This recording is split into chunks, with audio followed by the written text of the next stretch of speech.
A very good afternoon to our esteemed faculty, industry leaders, HR practitioners, researchers, and aspiring professionals joining us from across the country. On behalf of XLRI Xavier School of Management, it is my absolute pleasure to welcome you all to today's free conclave orientation webinar for the flagship XLRI HR Conclave. As organizations navigate rapid shifts in work culture, technological integration, and talent strategy, XLRI continues its long-standing tradition of leading the conversation on people management. Today's session is designed to give you a clear roadmap of what lies ahead at the main conclave, guide you through the submission and evaluation criteria, and answer your queries. We are extraordinarily honored today to be joined by our distinguished jury members, thought leaders, and domain experts whose work has deeply shaped human resource management, labor relations, and organizational behavior education in India. Please allow me to formally introduce the esteemed panel addressing us today. Professor Jatinder Kumar Jha, Professor in Human Resource Management, known for his extensive work in strategic HR, employee relations, and organizational dynamics. Professor P.K. Padi, legendary academician and expert in labor law and industrial relations, whose insights continue to guide governance and labor policy discussions nationwide. Professor Paramjot Singh, esteemed faculty member specializing in labor law, conflict resolution, and human rights in business, bringing a rich perspective on sustainable workplace ethics. And Professor Pooja Malik, specialist in organizational behavior and HR, whose research highlights employee well-being, workplace dynamics, and contemporary talent strategies. We extend our heartfelt gratitude to all four professors for taking time out to guide our participants today. During this webinar, our jury members will shed light on the core theme of the upcoming HR Conclave, share expectations, and unpack what turns a good presentation into a winning one. For complete details regarding event tracks, submission deadlines, and schedules, please make sure to visit our official portal at hrconclave.xlri.ac.in. We encourage you to make this session as interactive as possible. Feel free to drop your questions in the Q&A box throughout the session, and we will address them during our dedicated Q&A segment. Without further ado, I would now like to invite Professor Jha to open and share his thoughts on the vision for this year's conclave. Over to you, Professor.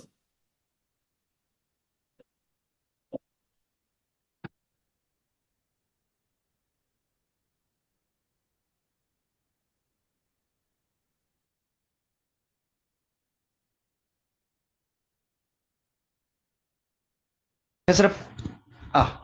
Thank you so much, Somak. And once again, I welcome my co-panelist, Professor Paramjot Singh and Professor Pooja Malik for this quite interesting discussion today, which is HR for greater good.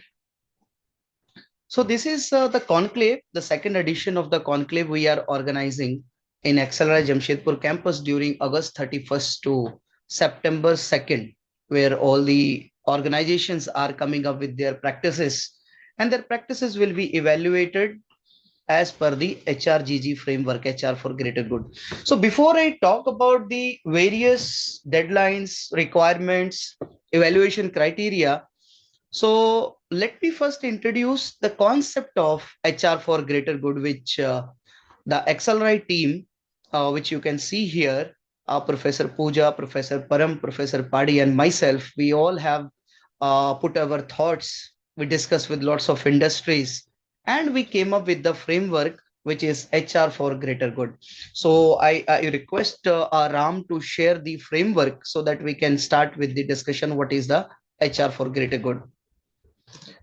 So if we see the concept, HR for greater good actually is rooted into the philosophy of our institute XLRI.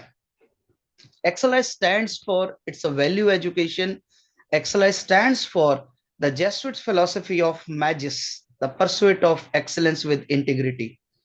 So when we started working on this concept of HR for greater good, so for us, the guiding philosophy was our institution value system, our institutional philosophical foundations. And our institutional philosophical foundations says we don't produce leaders, we produce responsible leaders and with the global mindset, having integrity. So for the just for the background purpose, I would like to share this slide, I hope, which is visible to all of you.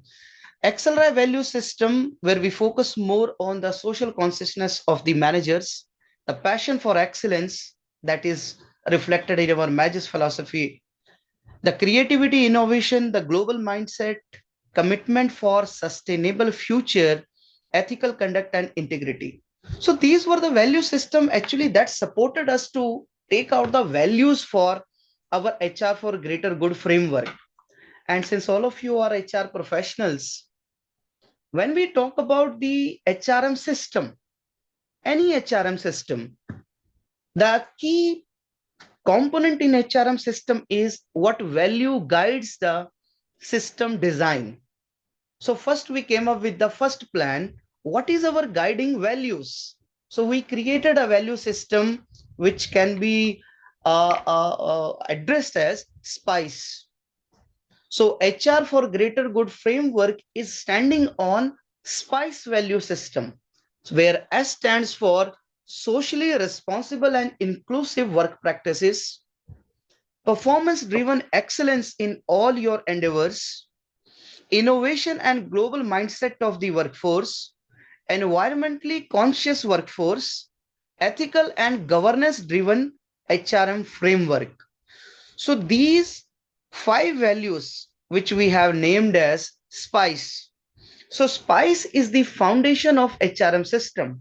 If you take any HRM system in the organization, first you think about the values, the value which shapes your design and other component of the system. So for HR for greater good, our inspiration is our institutional values, and what values we have taken from that philosophical background is SPICE. Now, based on this value system, we created ICI model. So I stands for intent of HRM system. C stands for content of HRM system. And once your I and C is clear and you want to understand what is the impact of your HRM system. So we are measuring impact on 3 parameters: impact on people, impact on profit, impact on planet. So all of you, since you are from the human resource management domain, many a times when we discuss the system approach of HR, approach of HR does not focus much on HRM practices and policies only. It is an integrated system having multiple components connected so that we can have an impact. So my intent is categorized into 4 parts. The number 1, strategic orientation of HRM system. Second, ethical orientation of HRM system. Third, the human orientation of HRM system. And fourth one, environmental orientation of HRM system.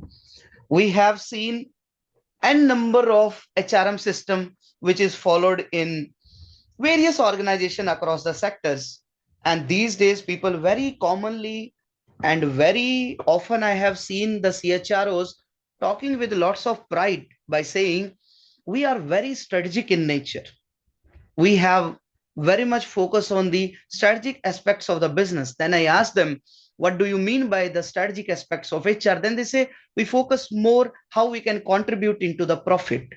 That is true. That is very right. But then we cannot say HRM system has holistic coverage.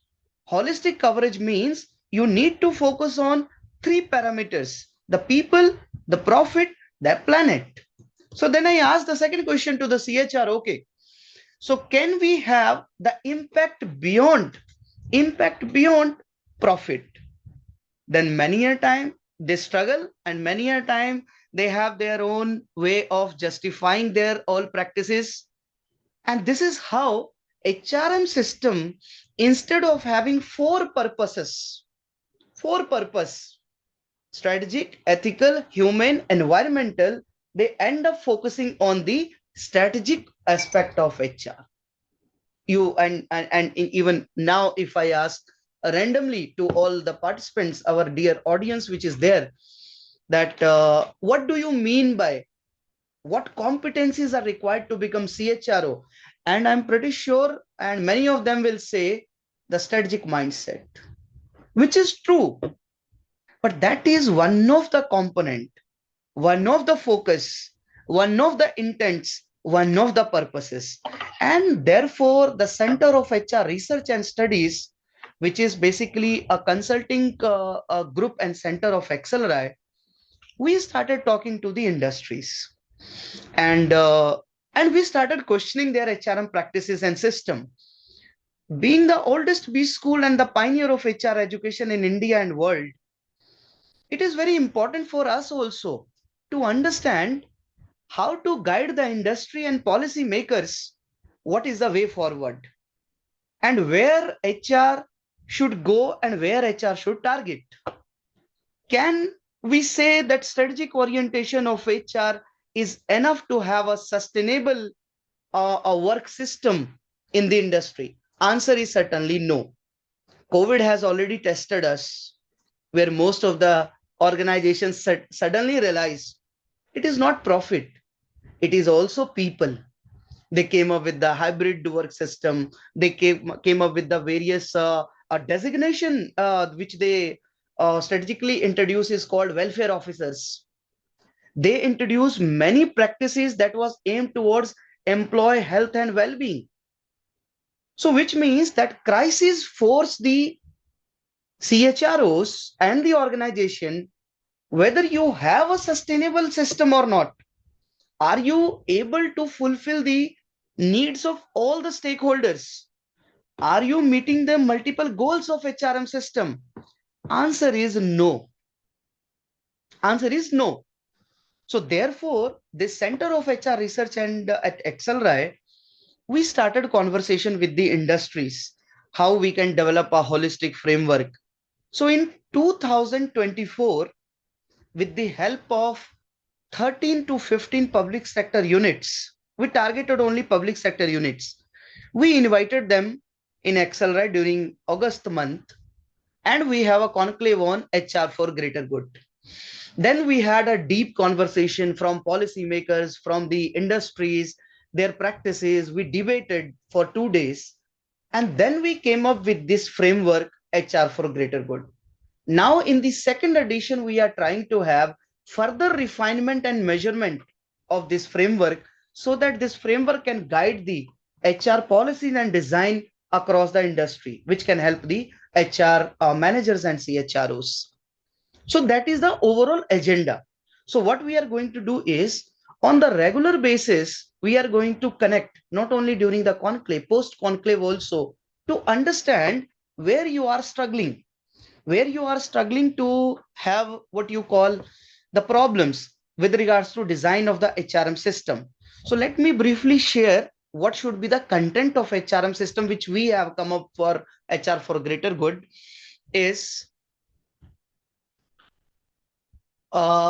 socially inclusive HR practices, AI adoption and digital transformation of your HRM system, innovative HRM practices, employee well-being focused HR practices, HR for common good, which is looking for more labor dignity, welfare, and other stuff, green HRM and sustainable HRM. So if you see all these 4-5 themes, these are the themes for our conclave also. So this actually forms the content part of our HRM system. You might have seen in the organization, there are many organizations which is known as socially inclusive. So when I say socially inclusive, I'm not referring to your CSR activities. I'm not referring to the compliances which we are supposed to have under the CSR initiatives. When I say socially inclusive, do you provide equal opportunity to all segment of the workforce? Do you include the people from all the diverse background to join your workforce? Or you have just become an exclusive organization which actually selects the tier 1 citizens or workforce? You only select people having tier 1 degrees. You are inclusive or exclusive while making your selection decisions for various HR decisions, specifically hiring. So that is the meaning of socially inclusive HRM practices. AI adoption is not your luxury. It is not your choice. AI adoption and digital transformation is mandatory because one of our value system is innovation and global mindset. So how and what is the degree and maturity of your AI adoption? So that also in this conclave, you can display in your HRM practices where you have reached so that we can assess what is your maturity of AI adoption. Innovative and agile HRM practices. So I give few example of agile practices. There is a company, Aries Group. It's a Dubai-based company, and our entrepreneur from Kerala started this company. It is into mining and oil extraction. They not only focus on the salaries of the employee, they rather focus on, they actually pay the salary to the spouse. So a part of salary of a person who is employed with this company, a part of salary goes to the spouse. How to take care of their kids, their lifestyle, their skills, various co-curricular activities, all is taken care by the company on regular basis, and it is part of the policy. It is not HRM program which happens once in a year. On the regular basis, it is happening. Many organizations these days are coming up with the unlimited leaves. There are company which is coming up with the concept of borrowing leaves from colleague that actually boosts the collegiality at workplace. Can you borrow your leave when I am in the need? These are the few practices, and there is a range of innovative practices. Do you have innovative practices to showcase at XLRI? Do you have that uniqueness in your HRM practices that also qualify your HRM system for the greater good? Employee well-being focused, most of the organizations are taking it as a HRM program, which is happening once in a while. But many organizations have created a department for it. This. So the question is, do you have institutionalized framework for employee well-being, or you are having just a reactive way of managing employee well, proactive versus reactive? So that we are going to look into this part of the theme. HR for common good. So dignity of the workforce, welfare of the workforce. Are you making the workforce, a diverse workforce, really inclusive, or you are just making your hiring dashboard clear and compliant that you have people from this segment, this social background, that gender, this sexual orientation, and all those stuff? No. Are you really an inclusive workplace? Are you living for the common good? Common good means the goods which should be provided, the facilities, the support that should be provided to each and every human being. Do you have that touch in your HRM practices? The last not the least, are you organization where from the last employee of your organization till the top management team of your organization, are they conscious about the environmental issues? Is this part of your hiring? Is this part of your evaluation? Is this part of your incentive plan? Do you promote the environmental sensitive behavior at workplace through your HRM practices? This is what we are looking for when we say green HRM and sustainable practices. And once you have corrected your content, now this is a time to measure the impact. So impact, what you are doing for your people. There we see the well-being and the health of your employees, career developmental opportunities of your people. Profit, of course, is the fuel to drive and grow your business. That is important. But again, in profit, we don't look at short-term gain, long-term financial health of the company, planet, environmental performance of your company. Are you a net zero company? If not, are you targeting which has become now a mandatory for many organizations in specific sector to have environmental values at workplace? So when I put all these components together, intent, content, impact, this becomes a system. And when I am targeting all components of intent, strategic, ethical, human, and environmental, we become holistic HRM system. And therefore, since we don't focus only on the profit part of it. We are not living in silos. So therefore, we are moving beyond profit, which again aligned with the overall theme of XLRI for the greater good, which means for the large number. So what are the large number? The people, the profit, the planet, inclusiveness, and thinking beyond profit. That is the theme of HR for greater good. And with this, I request Professor Param to just talk a little about the theme, one of the theme. These are the 5 themes of our conclave. So why this theme is important, the labor reforms, the value system of XLRI. And then I will request Professor Pooja to take you through how the AI adoption in HR these days is taking shape and why it is important to have a large conversation in the conclave and conference mode. So over to you and Professor Param, just help our audience with the labor reforms. Thank you very much, Professor Jatinder. We are all very excited about this particular conclave because it brings us to very important part of what we are experiencing now. Each one of us, the industry, the academia, the legal ecosystem, regulatory systems.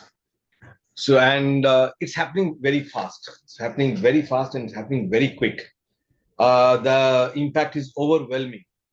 And we have our own hopes with this. We have our anxieties, but we need to confront it. And this conclave tries to map these aspects and see how good practices can be replicated in organizations. And since Professor Jatinder has very beautifully narrated the intent, the content, and the impact aspect of how we are going to move forward on this, I would also want you to know that when it comes to, say, the new labor reforms,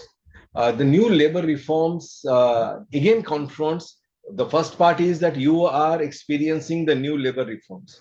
All those 39 odd acts now brought into structured 4 reforms in the form of the 4 codes. But then you are just confronting the codes and suddenly you see that AI comes as another disruptor. So how to handle that particular part? So we have to generally see now that how do you understand the mandate of the new codes in a digitalized world? That is one part. The second important part, which we would also want organizations to bring forth, how are they integrating these 2 parts?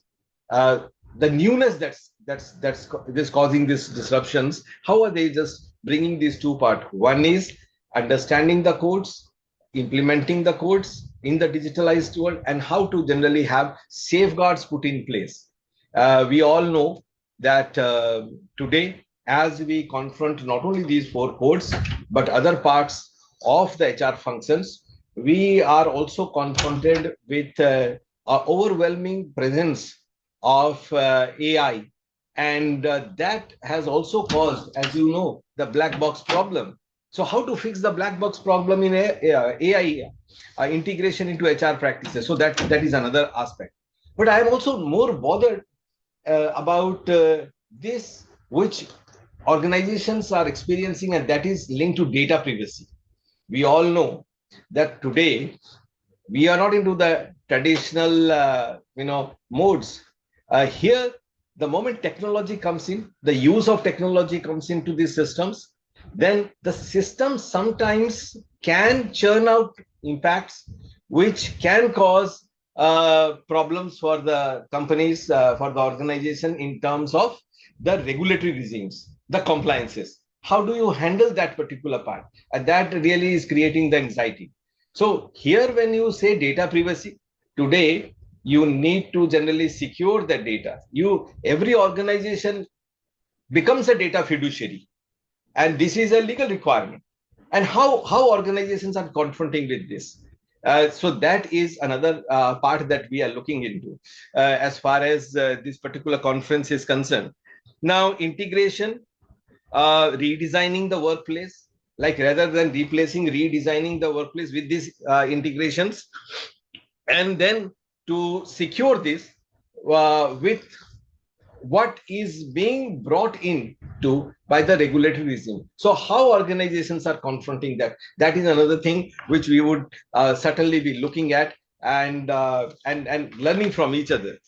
Another important aspect which was coming to my mind was that whenever you are looking into this inclusion part, diversity part, and equity part, are these just concepts which we put on the policies, or are there institutional integrations or organizational integration in the form of a new architecture of integration, which would now just not look at the the DEI, but goes one step ahead of what Professor Jatinder was pointing out, that how do I feel with regards to my organization, the belongingness part.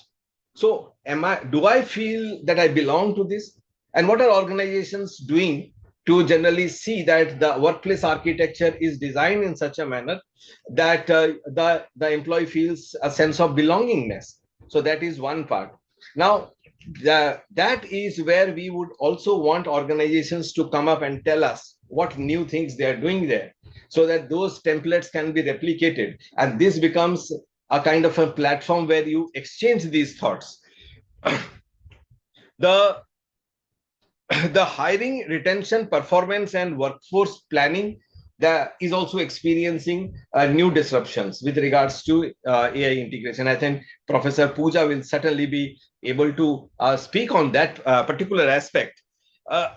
Now, when it comes to decisions, you are now looking at competencies which were earlier not looked into. Like, you want anybody to be there, must be aware of AI, cyber security, and then the green tech, that is sustainability. And let me tell you, companies need to also come to terms on this particular fact that the governments worldwide and the government of India, in many of its legislations, have pointed it out very clearly that the core concern is just not profit, it's community, it's people. So how people-centric approaches are integrated into these practices of organization. So that is another thing which we are looking at. And let me tell you, when the first edition came up and the PSUs were face to face with each other,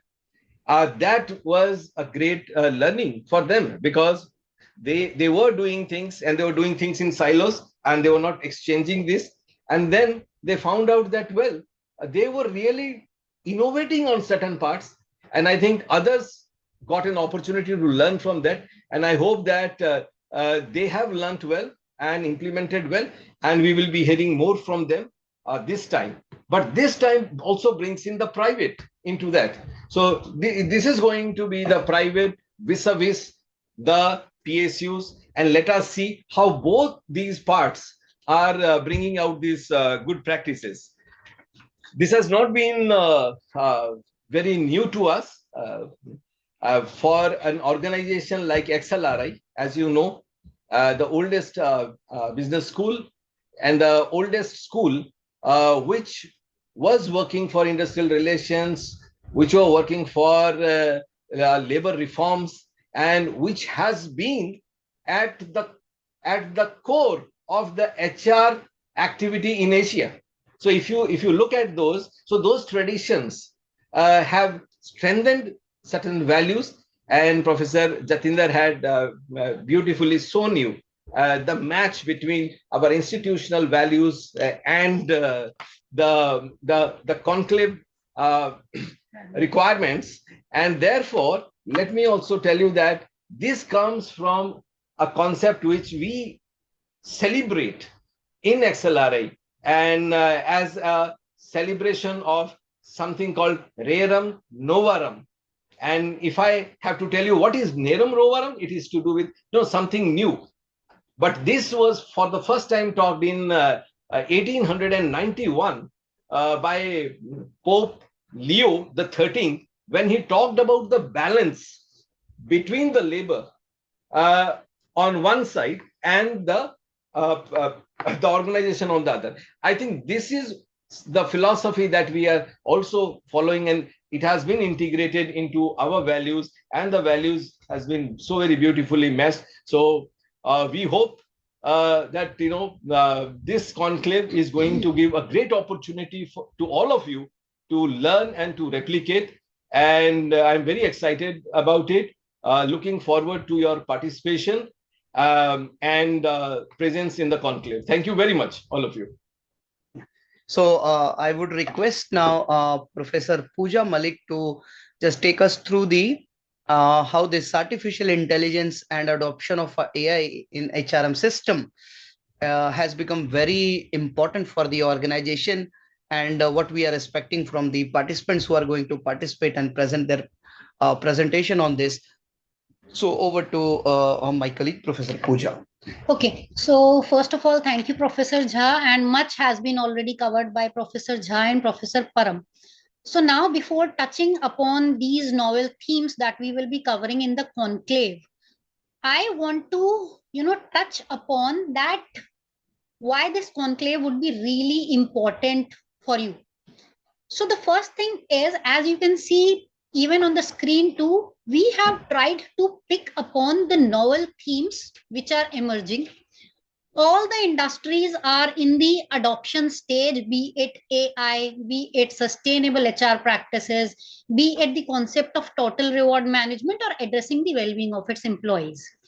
So then this conclave is the right platform where all the organizations who are still struggling or who are in the initial stages of how to tackle these emerging challenges, then this conclave tries to address all these queries for all the participants. So now I start with a statement which says that when the work changes, then the deal of how to operate in the market also has to change for every business. So now, if you remember, prior to this COVID or prior to this disruptions that has happened, organizations were solely focusing on profit as one of the parameters that has been touched by Professor Jha in the impact component. However, nowadays with the introduction of AI into picture, organizations can no more only focus on the profit angle. Plus, then there is a push or there is an imperative to serve the environment also. Then comes the role of the green HRM practices. Plus, because employees are at the heart of any organization nowadays, the main role is played by employees. So then you have to focus on the people component in addition to serving the planet, plus maintaining the profit of your organization. Now, where does the values fit in? See, prior or in earlier days, only earning profit was working fine for the organizations. But now there has been a significant shift in the values or the mindset of organizations. So as just discussed in our previous, the HR for Greater Good framework, right? So the SPICE, the 5 values, plays a very significant role in all these themes, be it AI adoption, be it the labor reforms with the emergence of 3 or 4 labor codes, right? Be it the introduction of green HRM. Now I will start with where does the organizations or most of the organizations fall in terms of this AI adoption, right? So most of the Indian organizations are still struggling with relation to AI adoption. Why? Because AI in itself is in a very nascent stage. So where this will stop, we do not know. So there is a lot of uncertainty, there is a lot of ambiguity around it. Now, another issue with organizations regarding to this AI adoption is that right now we have certain job titles.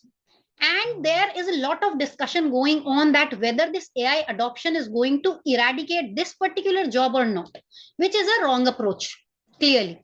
So rather than focusing on these job titles and trying to understand the impact of AI on these job titles, what organizations need to understand it is that the capabilities would surely change in the upcoming time. So based on those capabilities, organizations would have to identify the roles. For those roles, what kind of tasks would be required? And for those tasks, the organizations has to decide that whether they are going to use AI for that particular task or not, or whether that would require a human component or the decision-making component. So this is where a lot of organizations make mistake. Now, another concern is you all must be using these all platforms, right? ChatGPT is there, Claude is there, a lot of AI platforms are there available in the market free of cost. And there is no issue in usage of these platforms until and unless we are not breaching the ethical component of it. Now, the concern is organizations have widely accepted and have given the subscriptions of these AI platforms to their employees. They are using it, that is fine. However, the major concern is whether the SLAs or whether the design of the work has changed along with the adoption of AI. There is the problem. Now, the nature of work continues to be the same, but the AI adoption is a part of it. Now, the organizations have not eliminated any job role or the processes has not been refined. Then there comes the real challenge. So, AI adoption should be done in addition to work redesign, which is a main priority or which should be the main priority. Now, some organizations have already adopted good softwares. They have redesigned their work processes. So this conclave is the right platform where you get to learn that how do we actually revamp our entire processes, our work redesigns, how do we approach the future in terms of AI adoption. So this is one theme. Now, another concern regarding AI is that, and much of the employees are already complaining that much of my work or job has already been done by AI. So now, in this theme of AI adoption, I leave with one statement and I'll try to connect it with the total reward and career management in the next section. So if much of the work has been performed by AI for the entry-level employees, now, the major concern is where will this succession planning or middle layer go? So I leave you to this question. Now, moving to the second theme, that is total rewards and career management. Now, my question is, organizations are paying for what now?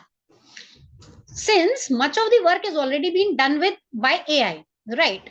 So are we paying for the efforts of the employees? Then that is no more, a sustainable model because efforts are being put in by AI. So what are we actually paying for? Then there comes the concept of skill-based payment system.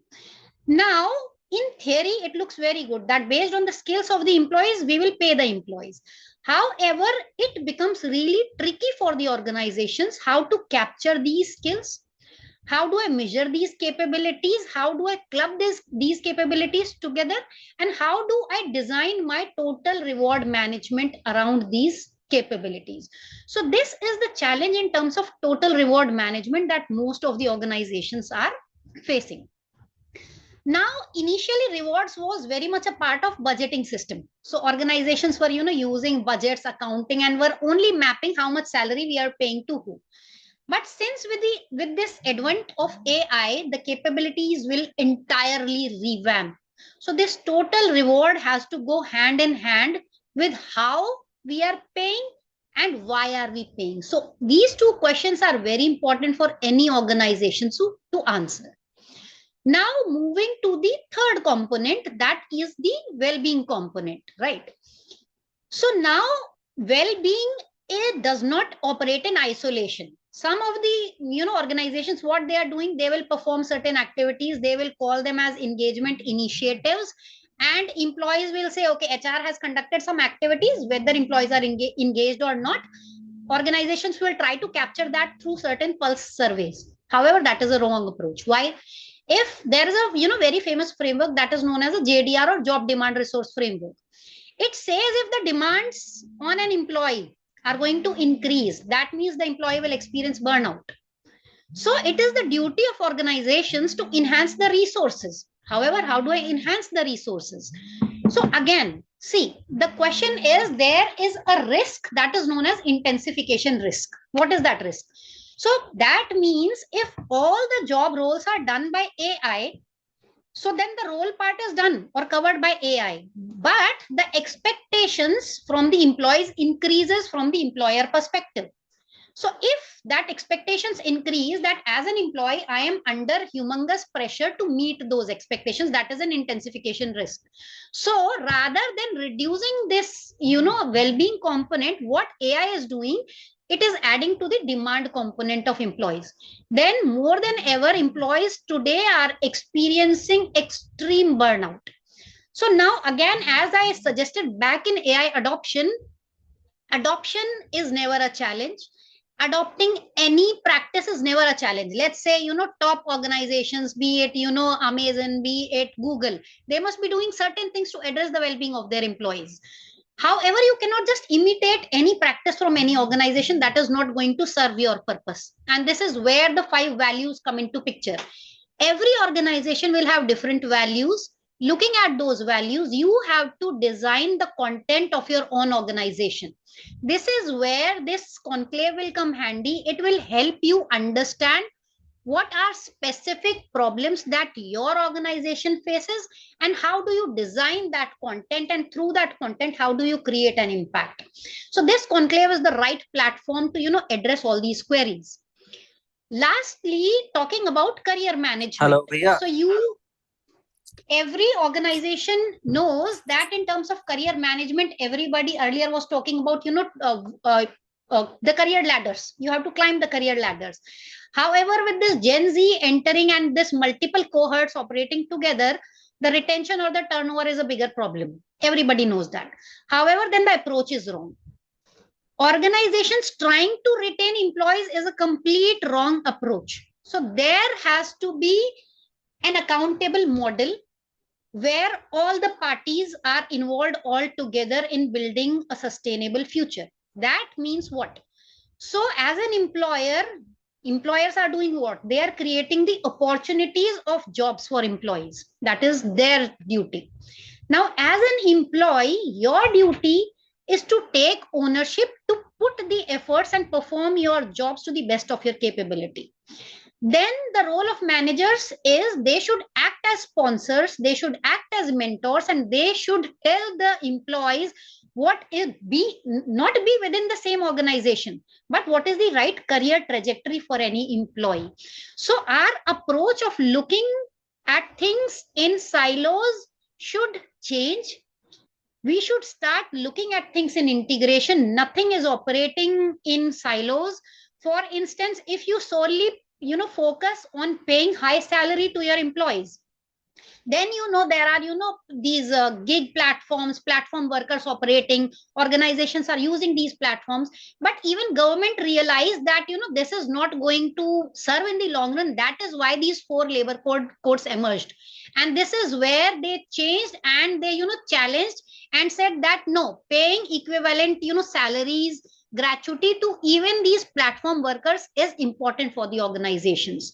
So with this, and I'll touch little bit upon digital transformation. Again, Indian organizations still are in the first stage, that is the recording stage. So you record, you have the entire data of your employees in terms of digital transformation. The second stage is engagement. So you engage your employees through creating dashboards. Right from the orientation program, you try to capture the stakeholders. However, we have to reach on stage 3 or stage 4, which is intelligence and then action. Action is nothing but the agentic AIs, which will surely help you if you use AI wisely. However, we cannot jump to the 4th stage. We have to go step by step. So with this, I say that have participation in this conclave. This conclave will try to help you build upon the issues and address these issues. Since this HRGG framework is going to help any organization a lot. And with this, I leave you to 4 questions, right? So the first question is, what specific task in your specific organization has AI changed? in the last year? That is one question. Think about it. Then second question is, if AI doubles the output that AI is surely doing, then how do you pay your employee? On what grounds? On the skill merit, or what basis you are going to pay that employee? Then third is, if AI is taking the job role at the entry level, how do you make the middle level? Right. And fourth is, are you trying to ensure well-being of your employees through a reactive measure, or are you trying to redesign your work entirely, which surely will help you in the longer run? So that's from my side. Thank you, and I'll welcome you for the Q&A session now.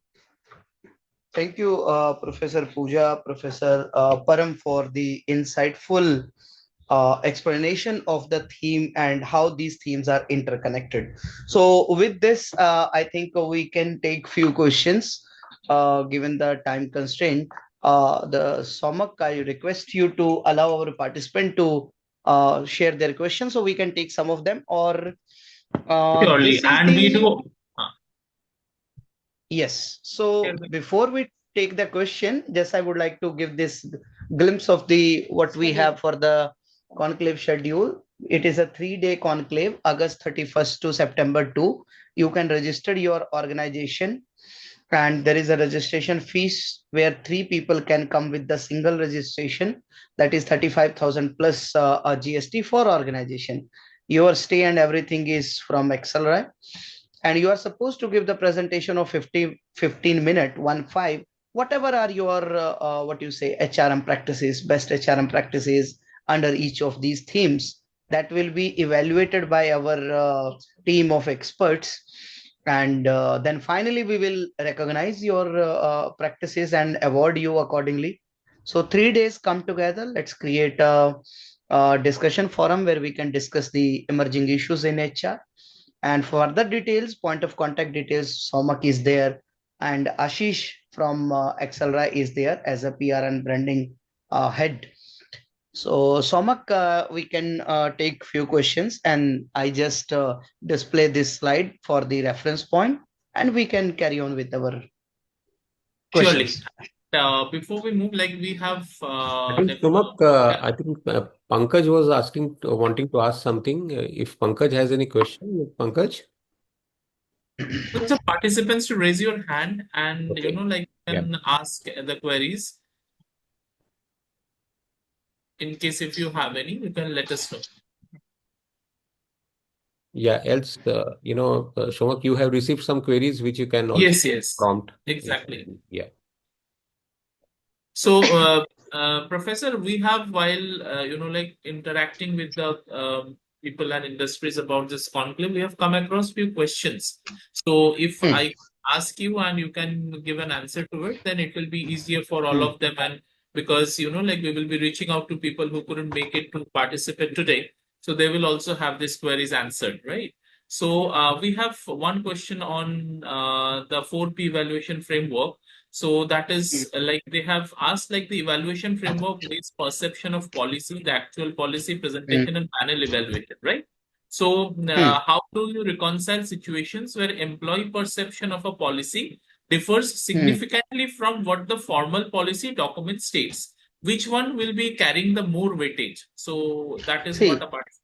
See, naturally, when we see it is a evidence-based framework, which we call HRGG framework, HR for greater good.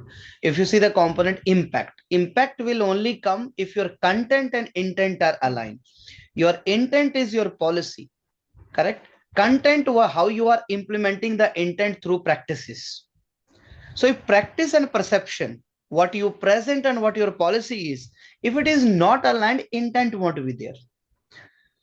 So that's one. And the job of a panelist is really a monster job, because the reason is they have to see this consistency.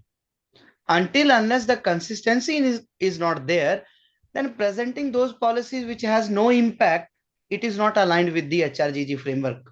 However, like what we can do is, maybe you can present your work, you can share the limitation and constraints, even if it is not consistent, then always we can find out the gap and how we can take it further, because from others also we can learn, from policymakers, from academicians, from renowned international academicians. That will be a a great, what you say, learning platform to fill those gaps.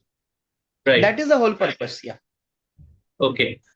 We do have another query like on PSU and private sector dynamics. So because they have asked, like, since this conclave brings together both PSU and private organizations under the same evaluation framework, so how comparable are their HR practices given the very different regulatory governance and accountability structures they operate under? So how will be the evaluation on it? So if you can highlight. So yeah, for last year when we had 15 PSUs, more than 60-70 participants, they came from these 15 PSUs. So even within the PSUs also, we found, this is what Professor Param highlighted, significant differences in their practices. Some of the practices will remain same, which is guided by the DP guidelines. That is the framework that guides the PSU policies. But beyond that, many organizations went, and the winner last year, we have seen many organizations. Three organizations won the award in different categories. Some of them were very good into employee well-being. Some of them were very good into innovative practices.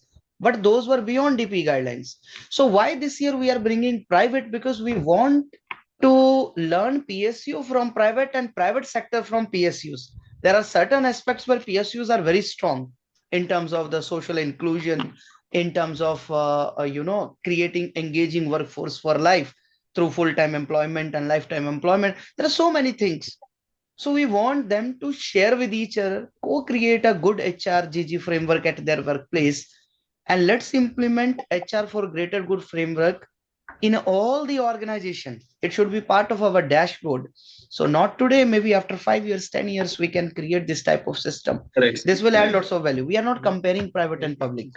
To actually further add to what Professor Jha is saying, the objective of this conclave is not to compare different organizations.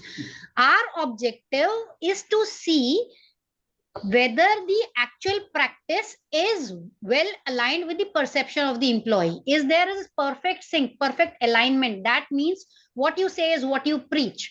So then your organization is definitely, in the lead as compared to other organizations, is what we are trying to capture here, right?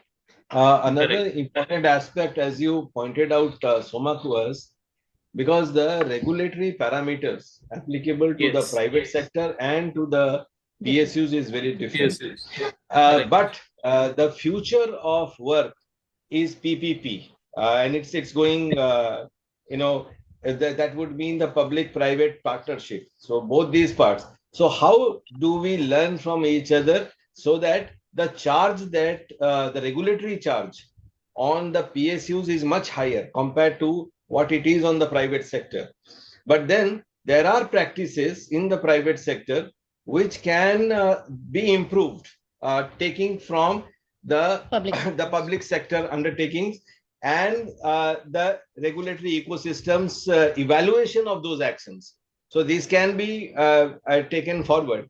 So this is one which would create synergies for future and would generally be then preparing us for the next leap forward. So there has to be a lot of integration with regards to how you approach the regimes and how you deliver your services and how you accommodate these concerns. So this is a platform where these things can be thought of, and brainstorming can be done on this. Surely. We have a live query from Mr. Bhargav Nimkar, who is attending this webinar. Like he has written, is the conclave open for participation as attendees only to learn? Sorry, they can attend also by paying 15,000 plus GST. They can come, they can stay, they can part of this conclave. They can learn. Need not to present the organization also. Okay. Yeah. So I'm sure, Bhargav, it is clear to you. Like you have to make pay the entry fee of 15K plus GST to be a participant of this conclave as to learning purpose. And we do have another question. I believe it goes straight to Professor Malik. Like the brochure speaks of AI's impact on the psychological contract between organizations and employees. So, what early warning signs should HR leaders watch for that indicate AI adoption in eroding trust rather than building efficiency? See, there are two kind of indicators that all organizations use: leading indicators and lagging indicators. So obviously Right. lagging indicators are not going to assist any organization in this. So the question is, even in the leading indicators, if you have heard the concept of good heart law that says if you solely focus on the KPI or attaining or meeting the KPI, then it leads to erosion of that KPI in itself. That means first there has to be a mix of metrics, whatever you are designing. Let's say manager's quality, or how much mentoring is happening from manager's end, how much psychological trust do the employee have in his manager or in the policies or in the process. However, I would suggest whatever metrics any organization design, these has to straight away be linked with the values of the organization.